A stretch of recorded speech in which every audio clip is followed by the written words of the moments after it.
Hello everybody, MandaLynn back here. How'd you like that dragon burn? Yeah, I've got some more exciting, just flaming hot messages for you today. And I'd like to start out by welcoming you. If you're new, thank you so much for joining us. Welcome. Love to hear any questions or concerns or comments you have down below. And I would love for you to subscribe and share this video. All of my returning viewers and subscribers, thank you so much. This has been so transformational for me, as I hope that it has for you. And it just keeps getting better and better as we go, doesn't it? I am not at the landing, am I? But that's okay. I had to forego my time at the landing because somebody else needed it for tranquility and solitude today. So I'm going to honor that and just be thankful for the grounding that I already have, and I'm passing that on to you. Who else last weekend was so crazy? There was a time fold that happened on Friday night, my time. It was confirmed with people in other geographical areas.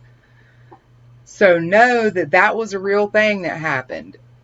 Extreme dizziness, nausea, ears going off the charts, not just the ringing, but actual pain, eyeballs feeling like they were getting squeezed, vision. A lot of people are getting their energetic vision. In other words, we're used to seeing with these physical eyeballs here and how that all patches in through our brain. Guess what, people? You got another set of eyes, and that other set of eyes sees the things that these eyes do not have the capability of seeing. So you're getting higher frequency vision if it's not already here. Now, it might be very unsettling because first you got to figure out what it is. It might look hazy. A beautiful soul yesterday, she was talking about it. Looks like it's going to rain. And yes, that's probably your high frequency vision kicking in. Now, see, then everything's got to be translated through this brain. You're still using the old skills that you're used to. So it might seem a little strange, but you will get used to it. Start to accept and recognize what it is, because that's a big part of it, is accepting that this is really happening. The nausea, again, like I said, chest fluttering, as it were, expansion. And it's not just your heart chakra. As another good friend pointed out to me, that's your higher heart expanding, because that is a higher frequency interaction. So know that that's happening. What happened to me last night, I was talking to a friend actually about the truck, and it was dark, and I saw the first fireflies, and that was so awesome. But we saw something go over, and then we saw something else go over in the sky that didn't look quite right, and we had this interesting conversation. About 30 minutes before that, we had been sitting there talking and talking about the dragon burn. And my vision, it was like I was watching from somewhere else. And it was like watching the reflection in the water. And then all of a sudden it was rippled. It was rippled. I think this is part of the time fold too. Not just that our vision. And when I say time fold, what do you mean, MandaLynn? That's hard to explain. Time fold. So what happens is you've basically chosen and anchored the chosen timeline.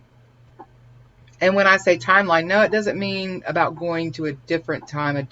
Time, linear time is just here, just in 3D. That is not natural, but we have been adjusted to it for so long. When this happens to you, you are stepping into your higher frequency aspect.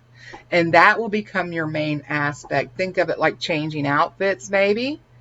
You have your uniform that you wear every day. You're changing uniforms.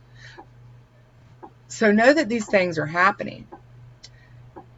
You have been, so many of you, calling back your fractals, your aspects, and integrating them. Well, guess what's happening now? You are the aspect being called back to your Oversoul collective, and even collectives within that collective. So you will return and you will be integrated. And that might seem a little bit scary, but it's really not. While I was waiting yesterday for this beautiful gathering, this meeting that really blew my mind, I didn't know what to expect, and I was a bit surprised in a good way. I was writing, just, writing the thoughts that were in my head. Let me read to you what I wrote.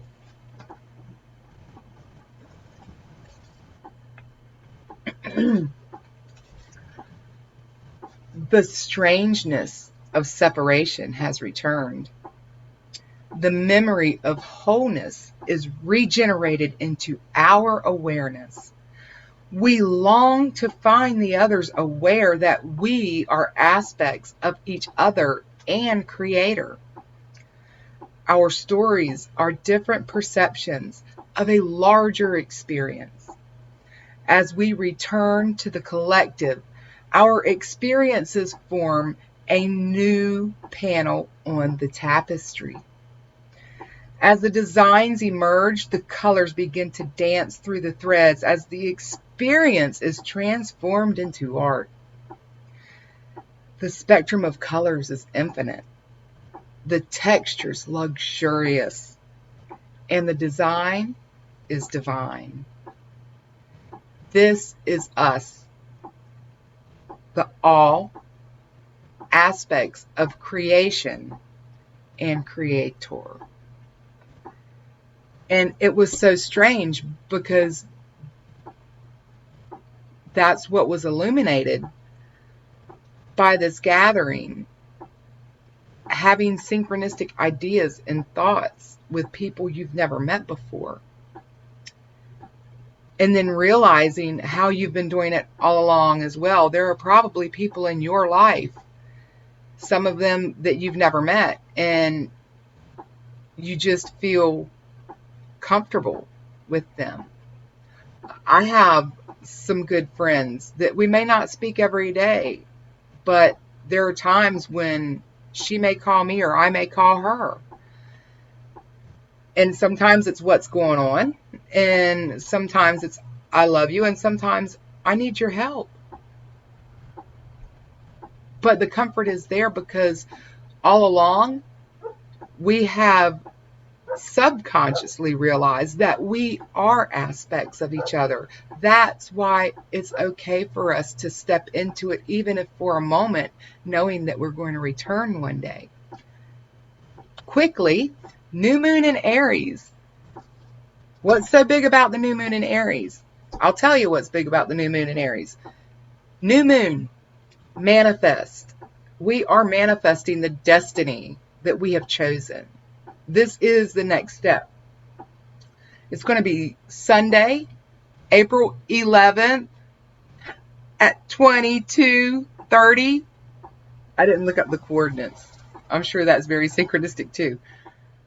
But the moon actually enters Aries the day before at 2:11. The sun is in Aries. I've said it before.